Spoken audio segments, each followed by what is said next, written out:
there's all kinds of predictions around the percentage of jobs likely affected by AI and robotics. Let's put the two together. Let's put the two together. There's all kinds of articles, all kinds of predictions. Can I just jump into this right here? Well, but let me just finish by saying what I'll be curious to know is, I hear people saying everything's going to be fine, don't worry about it. I hear people saying half the jobs eliminated, it could be bad news. I want to know where you're at in that spectrum there. Okay. Probably the number 2 question I'm always asked is that question. And I would say it this way. I have spent a great deal of time figuring out the half-life of a job. And I think it's 250 years. I think in this country, we lose half of all the jobs every 50 years. I think it's been going on for 250 years. So you go back to 1974, probably half the jobs are gone. Switchboard operator, yellow page, ad salesperson, all these things. Half the jobs are gone. Okay. Then from 1974, you go back 50 more years, 1924. And, a lot of farming jobs that were lost in all of that. And from 1924, you go back to 1874 and so forth. Every 50 years, we're losing half the jobs. Okay. And yet in this country, we maintain full employment and rising wages. Now, how do you maintain full employment and rising wages if you're constantly losing half the jobs? And the answer is simply this, is that if you went back in time, so I'll start by saying no, it is impossible for labor-saving technology to on-net eliminate jobs. Now, I use the word impossible very carefully. Why do I say that? Now, these are productivity tools, and they increase human productivity. And if that is bad, then you should advocate for a law that requires everybody to work with one arm tied behind their back. Now, don't laugh. If you did that, you would have just created a bunch of jobs. You need more people to do anything. But you know what? Those jobs won't pay anything because you just destroyed everybody's productivity. So what these technologies do is they give everybody a third arm. That's all they are.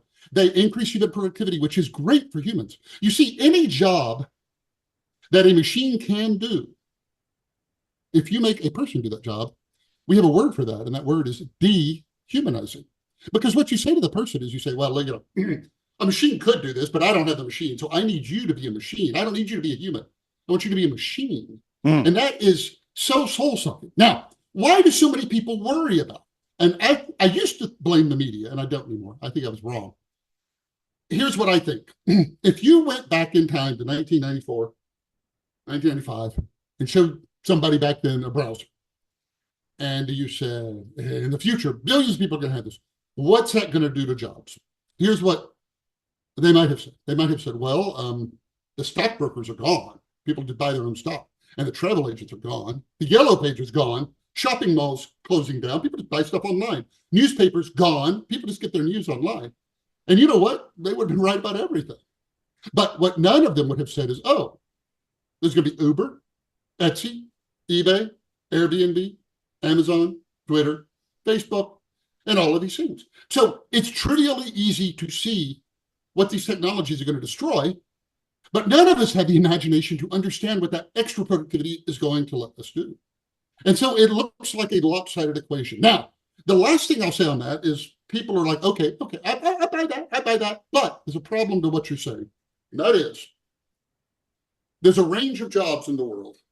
And some are high pay, high skill, require lots of training, high tech, all of that. And then all the way down the line, there are low pay, low skill jobs like taking an order at a fast food restaurant. Okay. And what people say is they say, well, the problem with what you're saying, Byron, is technology creates new jobs up there like geneticist, and it destroys jobs down here, like the order taker at fast food place. And then they ask this question, do you really think that person has the skills to do that new job? In other words, can you teach a coal miner to code?